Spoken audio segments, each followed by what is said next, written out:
Good afternoon. Or morning, I guess. Today I had an idea to do a video about um, Bible claims and how to sort of assess that they are true. And I don't know, I just thought this would be helpful for people who, um, anybody who, the people that get it. If you are a Christian, uh, you likely have been given this revelation, and you may not have even known that that's what you were given. You just know that you believe it to be true, and you believe it to be true, for a number of legitimate reasons. Maybe uh, it checks out rationally, but we see that with a lot of people, that is shaky ground, and over time, that can be disrupted. Um, but the people who have the been given the revelation understand that it's the truest truth that's ever truthed. And like I'm usually doing, I'm trying to figure out a practical way to sort of break this down because while it is spiritual in the sense of it's just acquired, just like how when people say that they have had near death experiences or you know, death experiences. Um, and wherever place they go, they are just acquire knowledge immediately. It's just known to them. And that's sort of the nature of how things are in eternity, whether it's heaven or hell. You're just given knowledge. And that is sort of a foreign thing for us here, obviously, for the most part. Um, and that is a hallmark, though, of God. Actually, it's a hallmark of, I would say, all spiritual, uh, you know, whatever side that you're on, which is why a lot of people get convinced, sort of overly convinced, if you will, about certain things being true. Because it causes people to make a lot of assumptions, especially if they don't have the spiritual understanding or the maturity of like what things mean. And it's not always a maturity issue. Like it reminds me of that scripture in John where, um, Jesus has uh, died and resurrected and he's appearing to the disciples and he's saying, uh, someone asked him about, I think it was Peter, and because he told Peter that when you're older, this is going to happen to you, this is going to happen to you, and then or maybe it was John himself, because then he said, well, if I want to keep him alive until I come back, what is that to you? Which is just Jesus saying something, in response about like his authority and his, what he wants to do and like how it's none of your business. And he had to sort of put in the parentheses, like, this didn't mean that that was actually what was going to happen. He was just saying that, like, and you have to sort of put these things in because people will go, oh, that means he's going to stay alive until, it's like, it doesn't, you don't have to like leave it for what it is. Don't read more into it. So, how much more when you are encountering something that's spiritual and you're getting revelation right away, you're just getting knowledge right away. Uh, and it's just you, and you don't have anyone there to tell you, like, this doesn't mean that, it just means this. So, a lot of people can get off on tracks that they don't need to be on because they're being too liberal with the information that they're being given. So, sort of like that. So you have to like treat these things with wisdom, and um, there's a way to sort of rationally sort of check these things against the backdrop of reality, because everything that the Bible claims is rooted in reality, meaning They are things that actually happen, trends, things that are known to happen in reality. So I'm going to give you a few examples so you know what I'm talking about. So basically, like just challenging the idea that these things are fairy tales just because you use the word fairy tale. When somebody says, I don't believe in fairy tales from an old book, they're trying to, that's first of all the language. Like we don't need to do that. Um, if I get it, but that in and of itself doesn't make it not be real. And when you look at fairy tales, I mean, let's look at the nature of fairy tales because that's what we're being compared to. So you look at something like, I don't know, Swan Lake. No, is that Swan Lake? That's not the name of the story. The Ugly Duckling is the name of the story. I don't know. Okay. It's been a while since I've been to school. Okay. Beauty and the Beast, Hansel and Gretel. Okay. So we all know what these sort of fairy tales are supposed to do intrinsically. We know they're supposed to entertain while also giving you sort of like a cautionary tale type of thing. But it's using sort of exaggerated, um, sort of fanciful tales of witches and a lot of wishes actually, and magic apples and golden geese and thread and all of these things. But um, they've got this edifying quality to them where you're learning something about kind of like the human heart or human nature. It's like Jack and the Beanstalk and whatever. So uh, there's a function that fairy tales serve, typically for children, memorable stories with a plot, some villain, solid stories that have um, survived over time. And that's probably the last sort of traits that are shared with the Bible and actual fairy tales. um, so we're not going to get into like the miracle stuff because obviously I guess that's where most of that is deriving from, the fairy tale thing. We're going to talk about like the major claims, the serious claims that the Bible sort of insists that you take seriously, that Christianity itself insists that you take seriously. Like, for instance, the existence of God and the existence of the devil. Like, let's just start with that, okay?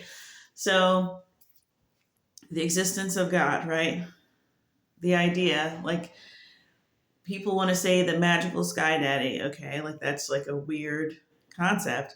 But the reality is, we all, if you're an artist, we all know someone who creates. We've all seen a creator. We've all seen someone who we've all read a book. We've all read a creation. Okay, so we know that we see creation on a constant basis that we do ourselves. So the idea that we came from an ultimate creator is actually not outlandish at all. We should be able to understand that because we ourselves create. We know what it's like. It doesn't have to be explained to us. Okay. So the idea that a higher intelligence, a higher, just overall higher being could be responsible for the world that we live in is pretty feasible. Um, and, as far as like being embroiled in a story ourselves, also very feasible. We are very drawn to story.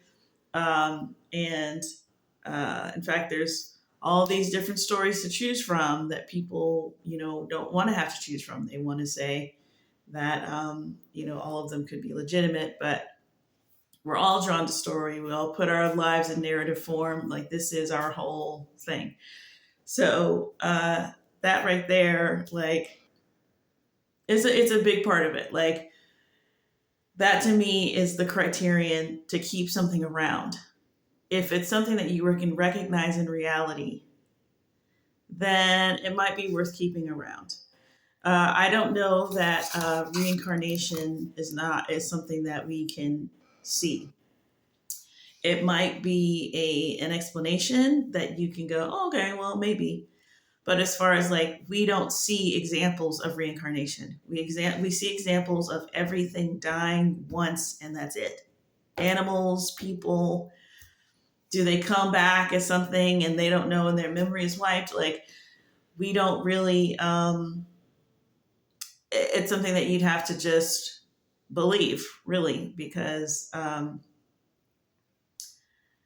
as far as we all know, Uncle Joe is gone and he's not back. And you might have like one or two weird stories of somebody. But as far as like, and it makes people go, but as far as like God being a creator and us being like, that signature is all over the place. And that's the thing too. Like, not only should it exist in reality, it should be all over the place. Beauty is all over the place. Um, Evil is all over the place, which maybe we should go to the next thing. So there's an idea that there is such a thing called Satan or the adversary, the devil. Once called Lucifer. Maybe that was another title, whatever. The point is, he is the sort of embodiment of all things not good.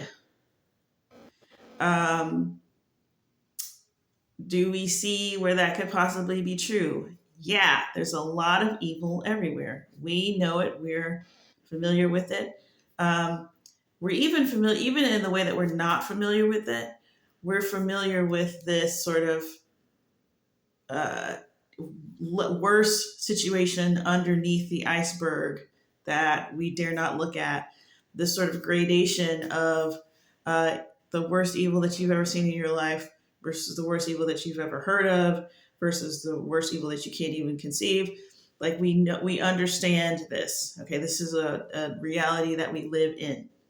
So it's quite possible that there is a uh, author or a single entity that is responsible for this. Whether you want to go into a debate of like, well, are they equals? Are they whatever, whatever? The point is, let's just start with that. Okay. But if you did want to look at that, oh, are they equals? God and Satan are equal. They're in a boxing match, whatever. Do we see evil and good on an equal playing field? Yes and no. Like, you can, this doesn't have to be relegated to religion. Where do we see this in our lives? And um, so we see, like, yes, evil wins out quite a lot, but we see that there has to be conditions for the evil to win out. Um, everybody has to sort of be looking the other way. Things have to be corrupt. It's actually quite a lot of work goes into keeping the evil. People have to be bribed. There's got to be blackmail. There's got to be bad conditions. Whereas, the truth can just overturn an entire organization, which is why those people have to be hunted down and killed, because literally an 8-year-old kid who saw something can take down your whole operation. That is, whatever. So we see these advantages and disadvantages to either side, which used to be what movies or stories were about, because it is, again, a big part of our lives. Something we should probably try to suss out ourselves, because it is quite extensive and it gets very um, complex. So yeah, there's sort of a move away from that. And what do we see? We see people less interested in the type of stories people are telling these days. They seem to have this lower quality. They're just not very good. We can't figure out why, and it's because um, I would venture to say that it's because it is moving away from something that is very central to our lives. And the reason why it's central to our lives is because it's true. And the claims about it are true. So I know that, I'm sure that there's in other cultures, there's other explanations for evil, blah, blah, blah, good, evil. And I don't know, I haven't heard anything more compelling, but whatever, you can judge me for that or whatever. But it's compelling to me because, again, this is a true thing. This isn't just like, oh, God like broke himself into many pieces and he dispersed himself throughout the world and all whatever these things that people say, and they like to say at parties to sound like they know about other cultures. And that's literally the extent of it, because there's no, and you can sit around and talk quite freely about it because there's absolutely no stakes involved. And that's not the same thing as this. Okay. So people like to pretend like the reservation that they have for talking about biblical theology and mythology, if you will, is that it's just boring. It doesn't really appeal. It's just, it's so, white European, blah, blah, blah. But it could be that is a cover for what the truth is, which is that it's, actually the end all be all. And if people understood that this is what everything is about, um, they would live their lives very differently. And, a lot of people would be out of a job. A lot of demons would be out of a job. But also, it's really important to understand that there is another component to this whole thing, which is us. And the thing about us is we have a way of lying to ourselves that is quite sinister, and that has to do with the fall of mankind, which I guess is another one that I can talk about. But we have this thing where, when we are not actually genuinely interested in God and what He's about, we're interested in us and what we're about. We know that we can't, for some reason, come out and say that. We can't say that, because we understand the implication. We understand the implication of not being into God. That means that you might not be invited to the party. So we don't say that. We'll say like a million other things before we say that. We'll throw people under the bus. We'll throw the poor Sunday school teacher under the bus that gave you the wrong cookie, before we just admit that we literally don't care about God or the things of God, unless it benefits us in some way, shape, or form. So unless you got a blessing for me, unless you got a healing for me, unless you want to tell me about, God loves me, and even then, like, I want you to let me rant and rave to you about it, I'm not interested. So we do a lot of things to sort of, because, it can be quite embarrassing to be, this elite person that's reached the heights of whatever, and then you get in a conversation with some lowly person who loves God, and you're completely, you're talking like a toddler, because you haven't exercised that at all. So it can be quite leveling when that happens, and humbling. And people, as a rule, don't really like to be humbled. But anyway, let me move on to the fall of mankind, right? So, oh, Lord, help me make this video. Amen. So the fall of mankind, big on the fairy tale list. And, this doesn't qualify to me as like a miracle, because this is just how life was, right? You got Adam and Eve in a garden. Okay. And even the way that it's the creation story is laid out, God starts it with a word. Okay. Do we see that sort of type of idea generation in the world? I would say yes. Maybe you started it with a thought and not a word, but we do see that words have quite a bit of power, uh, impact on people. And I don't know a lot of religions emphasizing the power of words like the Bible does. In fact, it pretty much emphasizes everything in the world that is important and doesn't miss anything. Anyways, so we got that. And then we see that God is sort of creating things layer by layer, day by day. He's sort of creating one thing so another thing can exist, so on and so forth. So there's prep, there's planning to it, there's a method to it. It's not just there was a big bang and then six infinity stones appeared that was caused by it. It's not just I don't know, whatever other creation myths exist. Um, and then we have this idea of a man and a woman in the garden. I think I've already talked about like how our skin colors just so happen to be these variations on a dirt type shade, and never it does not stray from that. So that's pretty interesting. And let's just fast forward to how they ended up disobeying God. So they were tricked by a being, the first sort of being that got in the way of something that was working fine, and sort of tricked them into doing something that was just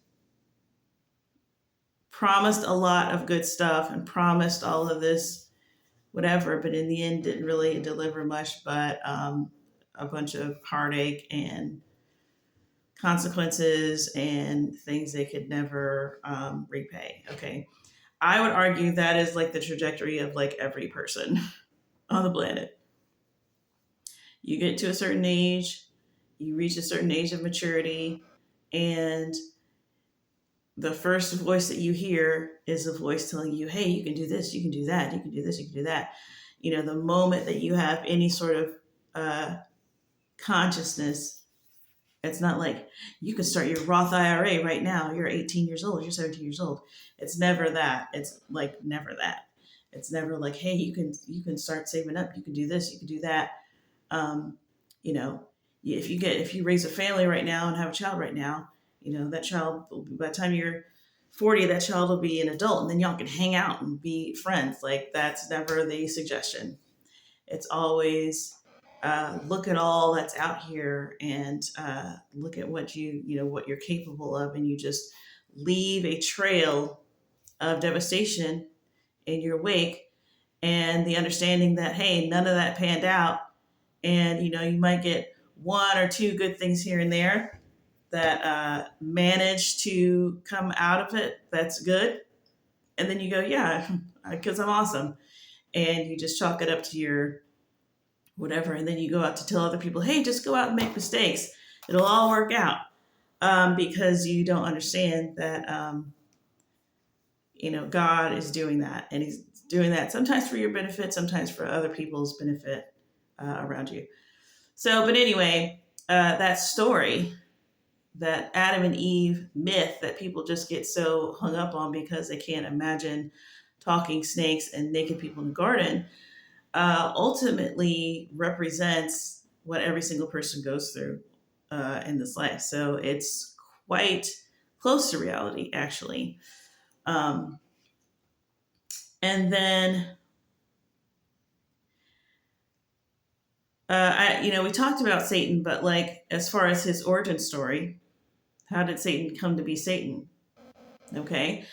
Well, basically, he used to be a good guy, and he was an angel, and basically, he got in his mind that he could do a better job than God because God made him so beautiful.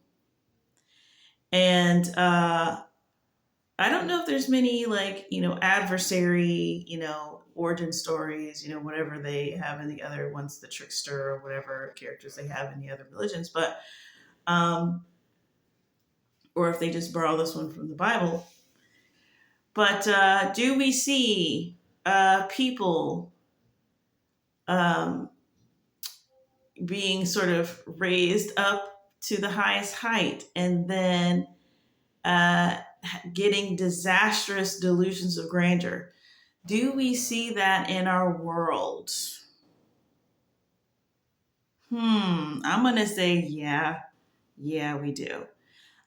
They never get the pride, this feeling that that they can do the most good for everybody.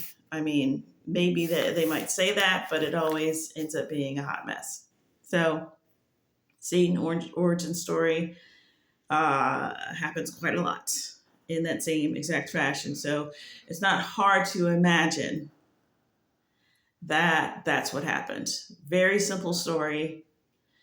Um, and I firmly believe that one of the reasons why we are playing this whole thing out is so that uh, eventually when heaven is restored and the devil is done away with for good, uh, that this sort of broken chain that happened as a result of a single moment, however many billions of years it happened by, this moment where there was imperfection found in heaven, there was sin, iniquity found in heaven. It's likely that after this, that will never happen again. So I think it would be worth it to do all of this if it meant that God could again go back to creating sort of ununcovered, and he can make something even more glorious than Lucifer was and not have to worry. Because if that guy ever decided to be like, hey, you know what, there'd be like a billion witnesses like, no, no, not even close, nice try, like he's not going to get past the whatever. So we won't have to do this again, I don't think. uh that's my theory. So anyways, I mean, the same thing could be said with about demons. So how did demons start? And this isn't like super, super like laid out for you in the Bible, but it's one of the few things that are not super laid out, but like of high interest to most people. Um, but what you can sort of gather from the stories is that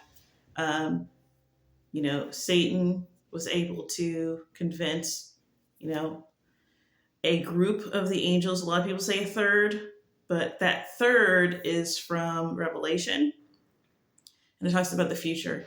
So um, we don't know what the amount was. A third seems like a lot to me, but could have been a third. But a group of angels fell with him, and when I was growing up, that's what I understood the origin of demons to be. But there's also some evidence that they came from the flood, because there was another group of angels that I do not think were the same group of angels that rebelled in order to have children with the daughters of men. And when that happened, they started creating these hybrid things. And it looks like all of them died in the flood. And because they were not God's creation, they did not have permission to enter heaven when they died. So these are the souls of uh, fallen angel kids. So a lot going on. And I think as we get closer and closer to the end times, we're going to get a lot more confirmation on these theories. But yeah, so the souls of unauthorized beings. So that's pretty unique, but it's sort of a what I would consider a logical chain of events from what happened. Um, but it got me to thinking about not just the origin of demons, but the origin of the gods and why there are so many uh, sort of, I won't say that they are, well, they're definitely not corroborating stories. So these conflicting narratives of who is God and who's not God. Now, I don't know if anybody is noticing, but like these gods, these other gods, they don't claim to be the top god. In fact, they never do. And they sort of have this, they have this sort of built in culture of like not having a top god and always having to answer to a top god that shall remain nameless, which actually mirrors the biblical account in the sense of like it's like one account is the parents and the other account is the the kid, the runaway kid of the parents. It's like, yeah, you're going to get some two different accounts, but the gist is that the God of the Bible says, I am the one. It's just me. There's no one like me. And is very, is likes to hammer this point a lot in places where you wouldn't even think it's important, but it's important to him for whatever reason. Maybe because it's true. Um, and he's very clear on that point. And there's even stories of angels and not so great entities such as Satan coming to him for permission to do things. Okay, so we see that in the Bible. We do not see uh, God having to answer to anyone higher than him. In fact, it's a lot of rhetorical. Who can know the mind of God? Who was there when he did such and such? Who can counsel him? It's meant to be this. Yeah, no, you're not getting anything. Like, forget it. He is the superior. He can see in the dark, in the darkest darkness, like it's broad daylight. If you make your bed in hell, he's there. He's omnipresent, omnipotent. It's well established. And you can believe that or not, but it is consistently well established that way. And I would argue that like the gods, when you see those stories, it's always, they're always they're introducing a new one, like it's another season and they need some new blood or whatever. And there's somebody else, and then they find out that he's higher than that. It's just sort of this, again, this tangential thing that never seems to end. Um, it's just a completely different um, idea. And if you like that sort of thing, because it does sort of keep you from having to commit to a single idea. Just like how Jesus says, I am the way, the truth, and the life. I am the door. Enter through the narrow gate. Anyone else who goes through the windows or any other else is a thief and a robber. Like, it's just me. You can't get to the Father except through me. Like, he spent a lot of time saying that. And then meanwhile, everybody else is like, oh yeah, Jesus. Yeah, he was ascended master. Oh, Jesus, he's one type of this. Oh, Jesus and Satan are brothers. Literally everyone else talking about Jesus. And then you've got Jesus himself talking about Jesus. And Jesus don't talk about none of them other people. So the idea that you see these parables, he's trying to get to this idea of him being the way, narrow doors, and broad is the road that leads to destruction, and all of these things. Meanwhile, you've got all of the other religions behaving in the way that he described other ones would. And trying to include him in this sort of false uh, way because if partly I think because if they didn't include him, it would be super sus, and it would make people would probably get hip to that. And also just to say random things and say blasphemous things and just be overall disrespectful. So it's like, oh, what to believe? What to believe? Well, what does reality look like? Does it look like, uh, I'm trying to think of something like particularly strange. Oh, well, let's just say this isn't really strange, but um, just the idea in general that you could pray to this God or you could pray to that God, you could pray to that God. Okay. Did they create you? Like, why?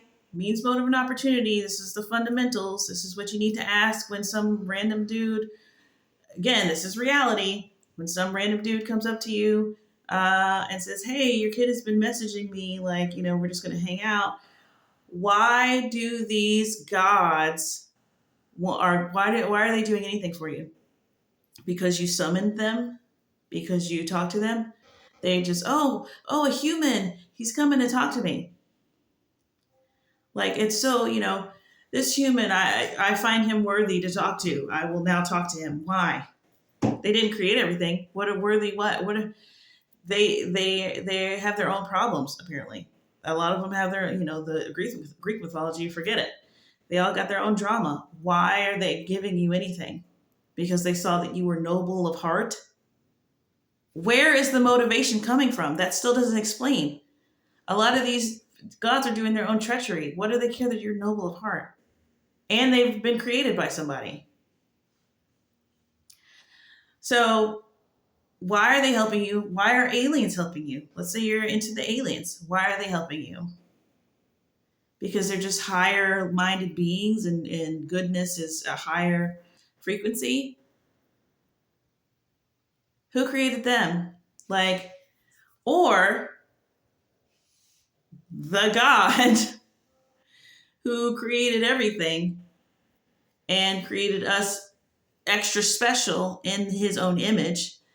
That is a huge incentive. And he is goodness, he is love, he is light. He has declared that. We didn't just come up with that conclusion. He told us that. So we're not trying to just make things work here. He's telling us all this information about himself. And that checks out. That actually checks out. He's calling himself your father. So it would check out that he would be doing things for you. Okay. And then, I thought about it. I thought about, if these gods are basically the fallen angels and their offspring, and they've got this all of these secret truths and secret knowledge and all of this stuff from heaven that God's like, yeah, no, I'm not going to give you that secret because you're just going to use it to enslave everybody. And they're like, I'll give it to you. And then you end up serving them and giving them praise and carving their images on walls and whatnot and doing the incense and the rituals and all this. And I thought, you know what? They probably, because it does say in the Bible, about the good angels that have not rebelled. It says that, Jesus said that when he sees a child, when the angels see one of these little ones, that they see their Father in heaven. So it stands to reason that on the negative side, that the fallen angels also see their Father in heaven when they see you. But they don't like it though. They don't like it though. And or they get a real kick out of getting worship from God, meaning you. So that's a pretty airtight theory as to why they mess with us, aside from just getting us to go to hell. I think in the beginning, before Jesus, it was literally just let's go down and be mutinous and tell them a bunch of stuff and get some worship. I don't know what it's like to get worship, so I can't really speak on like that being a huge incentive to do stuff, but it is an incentive for a lot of people. I mean, think about just false prophets in general and what they're trying to achieve. Like that's why I think it's kind of just so hard to point them out and so hard to get rid of them at the same time. It's like it's hard to get into this mindset of somebody who's like, well, I want praise, and then they just sort of latch on to something that's already got the clout, and then just sort of soak that up. And it's hard. It takes a while to really like uh especially being around it in the moment, and it's just like moment to moment, you're like, can you even sense that something's off, or are you just believing the best about people? It's really just really a strange thing. So yeah.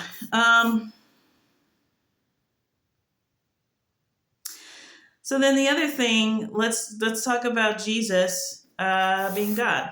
So Jesus being God, okay, that's super weird, right? Like in the sense of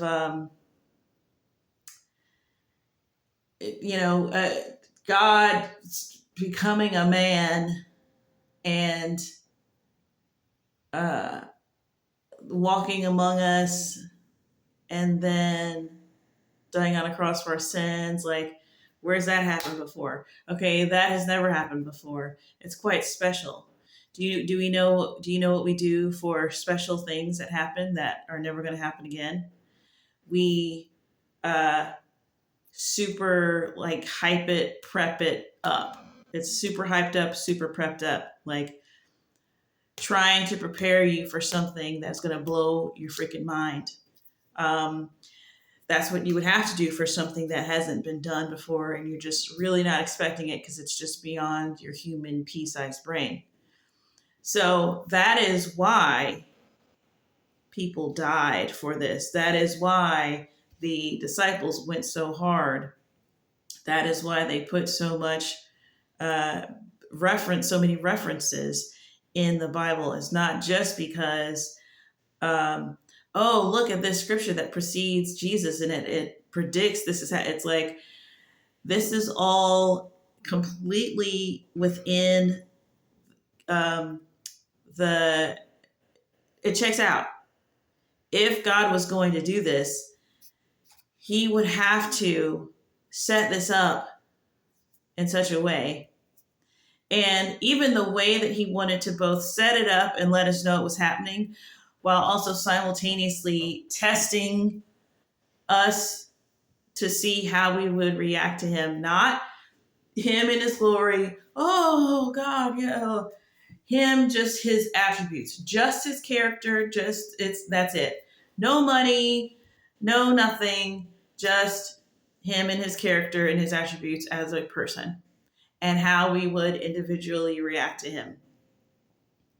Uh, it completely, Jesus's life and death and all of it completely encompasses what any of us would do if we were planning, if we had to plan something.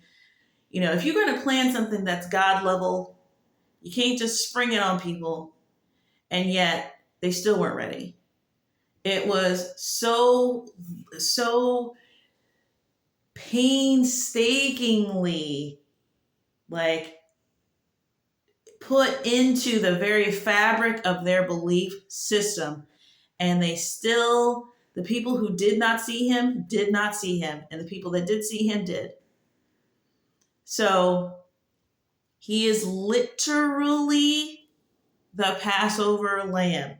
Their entire ceremonies were this guy that was going to come. Like, completely supposed to be a recognizable thing. And guess what? He was not. Where do we see that people just completely missed the mark and missed the truth and miss out on the thing that was going to do the best good? That's literally every generation. It's so irritating to me, actually, to watch it in history, and to live through it, it is awful. So, but this is the majority of people. They don't recognize, you know, countless people who had to innovate something, who just had to make it exist out of thin air, who were absolute nobodies when they started and had to will themselves to make something that literally no one was helping them do because they couldn't see it and they had other better things to do. That is so familiar that it's ridiculous. So we see Jesus fitting the bill, both of someone who would have come, who would have been revolutionary, someone who was cut down in the prime of his life. I mean, that's its own saying. That's how often we do that. That's how often we cut down people in the prime of their life. It's just like everybody knows what that means. Okay. So he fit the bill of that as a human, and he also fit the bill of God in the way that in the way that he both acted on earth and the way that he is sort of being made into the main character of everything. So I don't know. I'm already at 45 minutes. So maybe that might have to be its own video, even though I don't know how many times have I talked about Jesus being God. So there's always time for another video on that, I guess. So this is going to have to be its own video. Okay. And then when we think about like who's going to be able to make it to heaven, and most people settle on, well, people who do good, or people, and we sort of are able to somehow self-diagnose and say like, I'm pretty good. I think I'll probably make it, or but it's also kind of scary for some reason to do that. It seems like the height of stupidity to sort of go, yeah, I'm good, and then just live your life in complete assurance and confidence. I wonder why that is. I wonder why we don't instinctively do that. Could it be because we know that there's going to be a super objective judge that doesn't use dishonest scales, that are going to put us on the scale, and there's going to be some stuff on there that we forgot about, that we did, that we didn't even know was bad, but mostly the stuff that we forgot about, or the stuff that we justified because we are in our own bodies, and so we just tend to favor ourselves because it's more comfortable.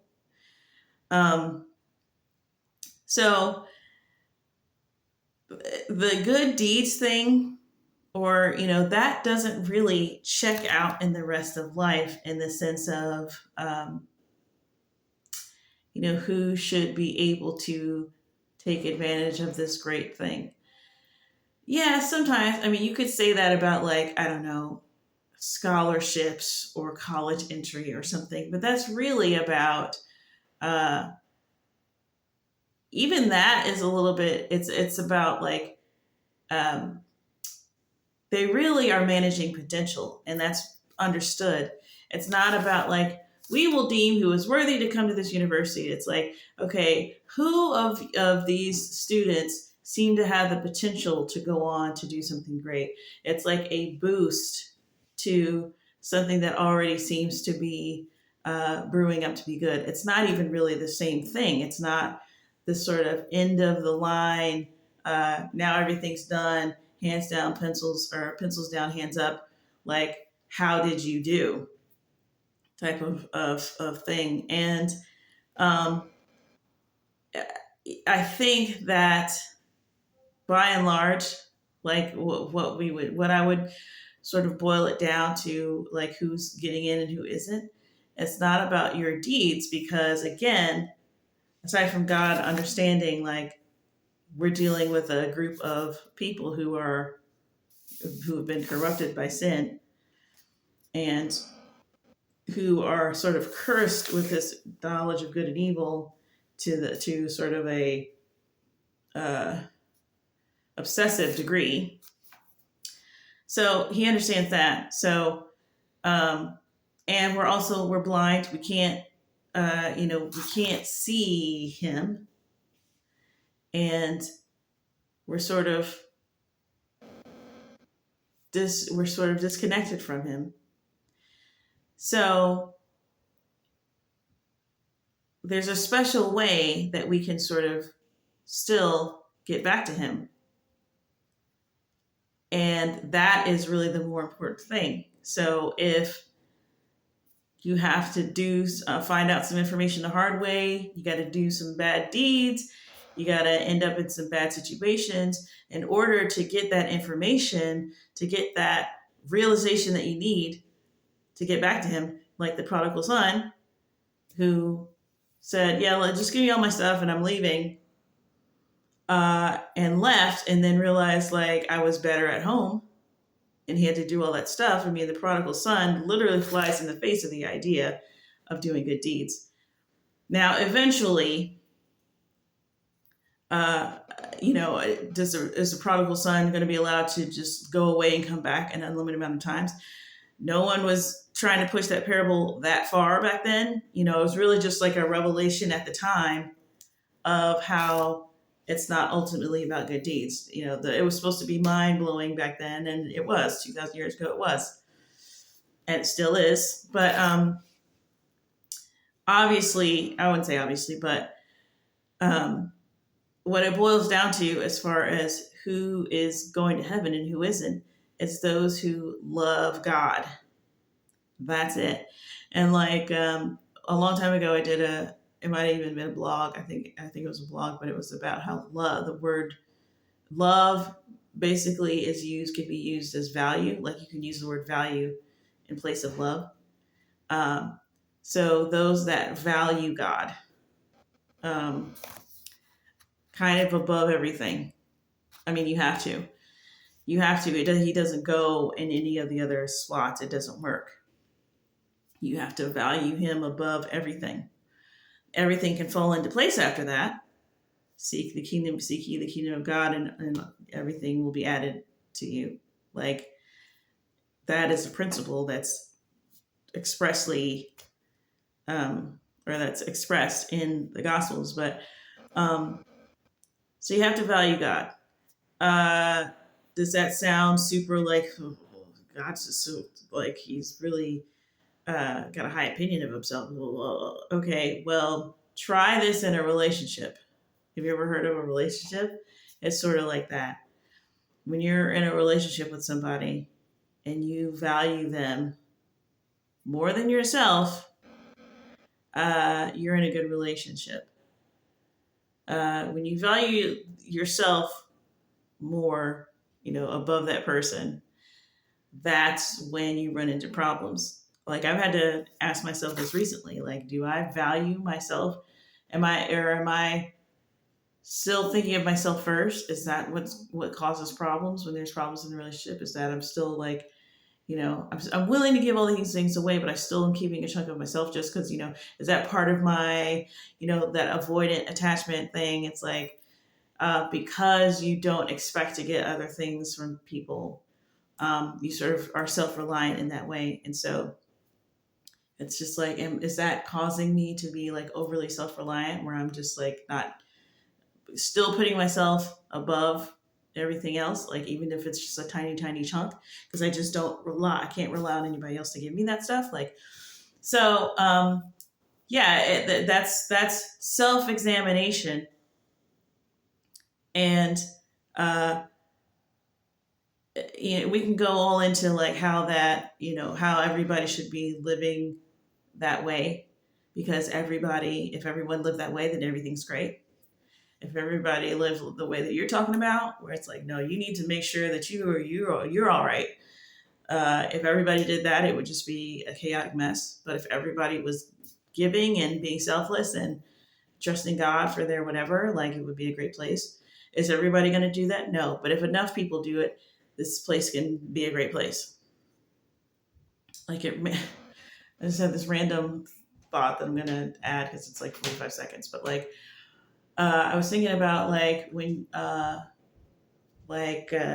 I was watching something about a film, and they were talking about the female character in the film, and they were saying like, oh yeah, she was just. You can tell that the character was written, she's just kind of this flat character, and she was just sort of written to, be the wife and just, be in the background, like, okay, honey, and just, wiping her hands on the towel or whatever. And we were gonna have to, I was gonna have to like find an interesting way to get in there. Like it was the actress talking about having to play this part and how she was written as this flat character, and so she was gonna try to figure out an interesting way to play her and to make it interesting. And I thought about that, and I was like, yeah, I understand that in the sense of making a movie. You're an actress, you want to be challenged or whatever. So you don't want to have this sort of flat character, but it's like that in and of itself is sort of like what God is calling us to be like. He's saying, live a peaceful and quiet life. So much of like being a Christian and what like 90% of us are going to have to be doing. There might be 10% of us or something, I don't know, maybe more, but that are doing out there doing dynamic things that people are going to write books about. But the majority of us are living quiet lives, not of desperation. It's desperation to the world because they're desperate to be liked and loved and seen and validated and valued and all of that stuff. What God is having us do is create the scaffolding that people can walk on. That this foundation that everyone can enjoy.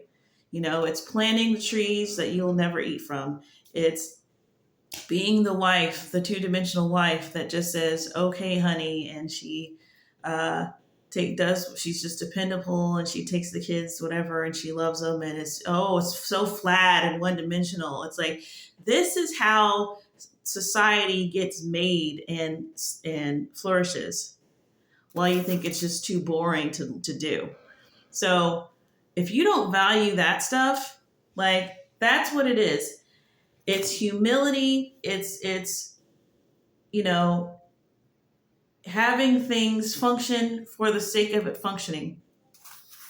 Like I was thinking about, like I was watching some movie that was like set in the 70s, but like it was like a boys' school, and they had mass, and of course all the boys are sitting there and they're like chewing gum and they're not paying attention, and the whatever parishioner or whatever is like giving them a lecture, and it's this idea that it's just kind of like, what is the point of this?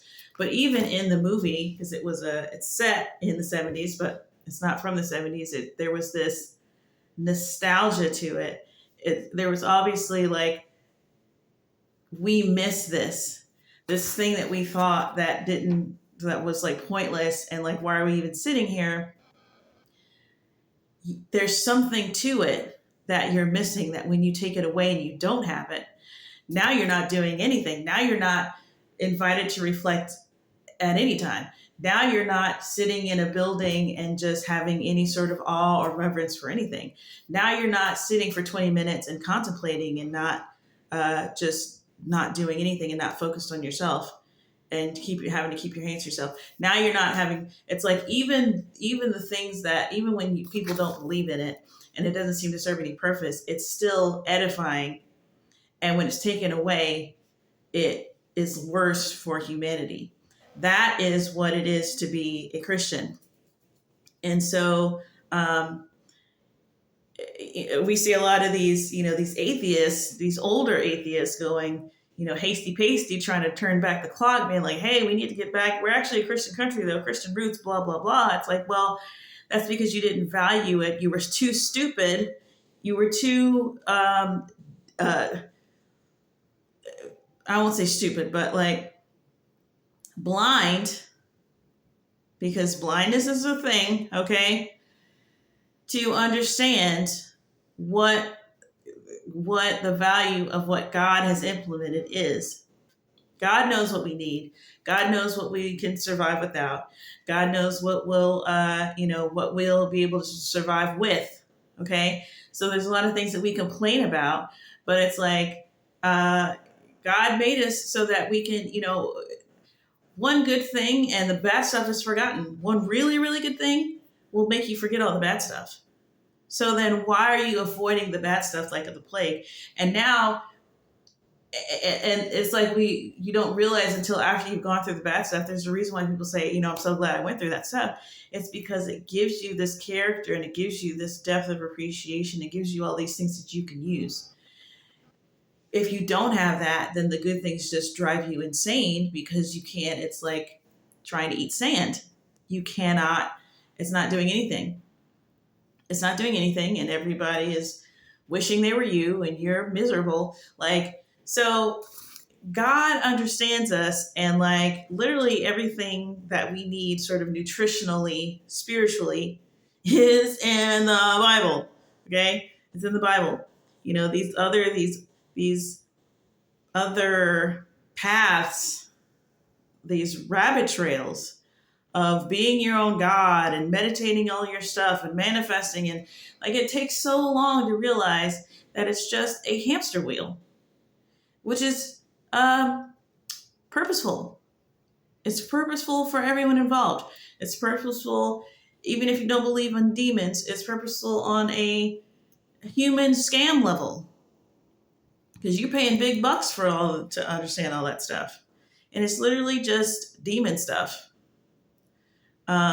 That's going to enslave you and make you reliant on them like a mafia that comes and requires their pound of flesh, their payment, their whatever.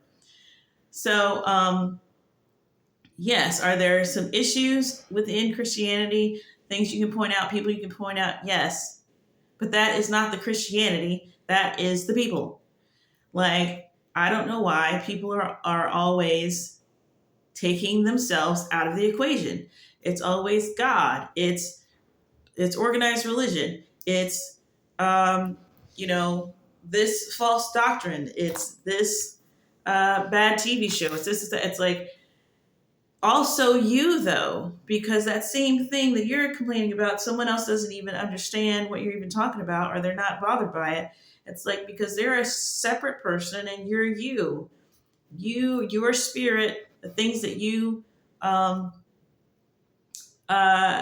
sensitive to, the things that you entertain, the things that you have to learn. There's a you component to all of this. It's usually the first component.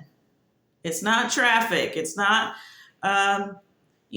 drug, whatever. Yes, we don't need the drug companies to be making people addicts and all of this stuff. But I'm saying you are the main problem. You have to understand that. It's not like a indictment. You're the main problem. Now go home and stop complaining. It's you have to understand the part that you play in it. Otherwise, you're going to be finger pointing and taking things down and putting new things up and having the same issue or a new issue that's worse or better or worse than the last one, and having these Bugs Bunny cartoon dilemmas because you're not understanding that it's the person. And as soon as you get rid of that thing and you topple that thing and everybody goes, yay, and now there's nothing, there's going to be a new problem that arises because you're still here. So I don't know why I got on that, but so yeah, I think I was just talking about who can be saved, and it's basically just loving God. That's who's saved, because if we were to go by what would make us more comfortable, which is people who've done horrible things, then that would disqualify a lot of people who might actually love God and have remorse for what they're doing. So it wouldn't benefit God to get rid of people who understand what they've done is bad and that they cannot fix themselves and only God can do it. So sometimes that takes you going down a bad path and doing a bad thing for you to realize that. So he can't do it off of that. That would not be beneficial to him, and it actually wouldn't really be fair. That wouldn't be fair. That would actually be not fair. You saying like he should do it off of people who did bad things because you know that it's just going to be murderers and you haven't murdered anybody, so you're a shoo-in. That's actually unjust. That's actually bad. He needs to do it based on uh, something very simple that we can all do, which is love God and have faith in Him. Very simple. We can all do it. Oh, but what about the people that haven't heard about, which is like the first thing everybody jumps to for some reason? And, I want to be like Jesus in that moment where he's like, you think the people that died, they didn't have, it's like, you need to repent. It's like, stop worrying about them people, these hypothetical people that may or may not exist, and start worrying about the people that do exist, which are the people that have heard and are still not believing, which would be you. That's what you need to worry about. Like, oh, what about who created God? It's like you can't even contemplate why you can't stop drinking. Just don't even worry about that. Don't even worry about that. I'm not going to debate back and forth with you about who created God. Nobody created God. Next question. Well, how do you know? Bro, you can't, like, everyone hates you at your job. Stop trying to contemplate who created God. Don't stop worrying about the Aborigines on an island that have never heard. Like, he's got that figured out. You have heard of him, though. What are you going to do? That's like the most immediate thing that's like right here for you. Like, and the idea that me answering that hypothetical question is going to like go, people are going to go, okay, yeah, that checks out. I'll believe. It never happens like that. It will never happen like that because we are not rational. We can use our rational mind, but that rational is not an adjective that needs to be used to describe us at all. We do not make these, especially decisions like these, based on rationale. We just don't. So, but if you were to get flustered by people trying to make you feel like this is something that shouldn't be taken seriously, just realize that everything that is true and real should be recognizable, and everything that is in here in the Bible and about God is recognizable to us. It's not this thing outside of us that's the oldest story that's ever told, or the wackiest story, or the coolest one that appeals to our whatever. It's like, why can people take placebos and how the placebos work? That shouldn't be possible, Mr. Rationale. But when the scientists go, well, the brain, the brain, they just say the brain, and then everyone goes back to doing whatever they're doing and they're fine. But that should be raising some type of something if you're a believer in rationale. But guess what? Guess who does explain why that works, why that happens? The Bible. Because there's this thing called faith that we all use in our everyday lives, in religious context or not. Everyone's using faith. That's why the Christians are always saying, like, if I give you, whatever, if you sit down and share, they're always giving you some type of example to explain faith, because they're saying, listen, you're already doing this. Actually,